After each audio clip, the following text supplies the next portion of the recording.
ఓం శ్రీ సాయిరామ్. శ్రీమద్ భగవద్గీత 14 అధ్యాయంలోని 22వ శ్లోకం గురించి ఈరోజు తెలుసుకోబోతున్నాం. గత శ్లోకంలో అర్జునుడు ఇలా అడిగాడు, ప్రభువు ఓ కృష్ణ, ఈ 3 గుణములను దాటిన వాడు ఎటువంటి లక్షణములతో కూడి ఉంటాడు, ఎట్టి ప్రవర్తన కలిగి ఉంటాడు, మరియు ఈ 3 గుణములను అతడు ఏ ప్రకారము దాటవేయగలుగుతాడన్నారు. దానికి భగవానుడు ఇలా సమాధానం చెప్తున్నారు. ప్రకాశంచ ప్రవృత్తించ మోహమేవ చ పాండవ నద్వేష్టి సంప్రవృత్తాని నివృత్తాని కాంక్షతి.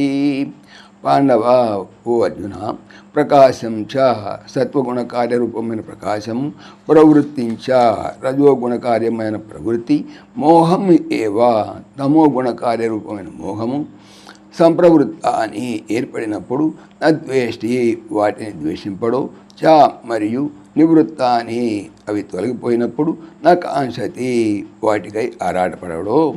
ఓ పాండవ, సత్వగుణ కార్యరూపమైన ప్రకాశము, రజోగుణ కార్యరూపమైన ప్రవృత్తి, తమోగుణ కార్యరూపమైన మోహము తమంతట తామే ఏర్పడినప్పుడు త్రిగుణాతీతుడు ద్వేషింపడు, అనగా వాటిని గూర్చి విచారపడు.